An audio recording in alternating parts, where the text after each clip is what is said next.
प्रभु जिसे प्यार करता है और वह व्यक्ति सच्चा और अच्छा है तो वह उसकी निंदा नहीं सुन सकता। परमेश्वर निंदा करने वाले को सजा भी दे सकता है। मिरियम और हारून द्वारा मूसा का विरोध।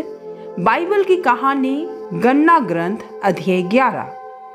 इस प्रकार की कहानी देखने के लिए हमारे इस चैनल बाइबल ज्ञान हिंदी को सब्सक्राइब करना ना भूलें। मूसा ने एक इथोपिया स्त्री से विवाह किया था। इस इथोपिया पत्नी के कारण मिरियम और हारून मूसा की निंदा करने लगे। उन्होंने कहा, क्या प्रभु केवल मूसा के द्वारा बोलता है? क्या वह हमारे द्वारा भी नहीं बोलता है? प्रभु ने यह सुना। मूसा अत्यंत विनम्र था। वह पृथ्वी के सब मनुष्य में से अधिक विनम्र था। प्रभु ने तुरंत मूसा, हारून और मिरियम से कहा, तुम तीनों दर्शन कक्ष जाओ। तीनों वहां गए। प्रभु बादल के खंभे के रूप में उतरकर तंबू के पास खड़ा हो गया। उसने हारून और मिरियम को बुलाया। दोनों आगे बढ़े और प्रभु ने उनसे कहा, मेरी बात ध्यान से सुनो। मैं तुम्हारे नबियों को दिव्य दर्शन में दिखाई देता हूँ और स्वप्न में उनसे बातें करता हूँ। मैं अपने सेवक मूसा के साथ ऐसा नहीं करता। मेरी सारी प्रजा में वही विश्वसनीय है। मैं उसे पहेली नहीं बुझाता, बल्कि आमने सामने स्पष्ट रूप से बातें करता हूँ। वह प्रभु का स्वरूप देखता है। मेरे सेवक मूसा की निंदा करने में तुम्हें डर क्यों नहीं लगा?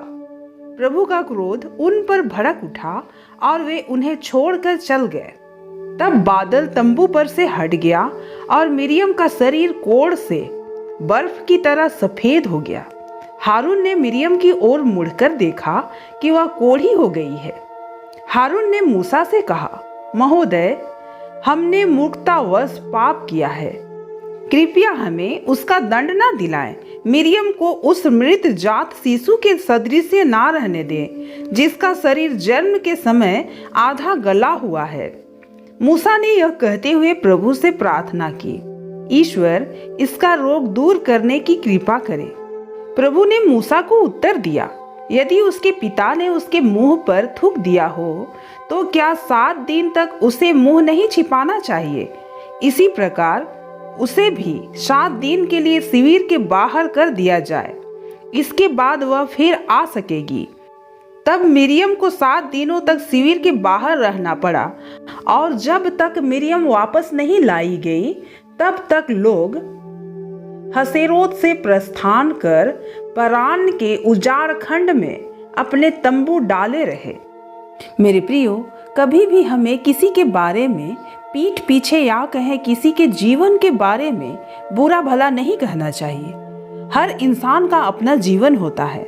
हर जन की अपनी सोच होती है। अपने जीवन को जीने का और अपना जीवन साथी भी चुनने का हक होता है। भले ही साथी चुनते हम हैं, पर उसका पहले से ही परमेश्वर को पता होता है, क्योंकि परमेश्वर की मर्जी के बिना तो एक पत्ता भी नहीं हिलता। और तो हम सब परमेश्वर की सृष्टि का हिस्सा हैं। हमारा जीवन तो बस उन पर निर्भर है। और हम सभी किसी के बारे बुरा सोचने, बुरा करने से पहले जरा भी नहीं सोचते। किसी की निंदा करना तो बहुत बुरी बात है और परमेश्वर अपने लोगों के लिए, जिन्हें वह प्यार करता है, बुरा नहीं सुन सकता। इसीलिए परमेश्वर ने मिरियम को कोढ़ी बना दिया।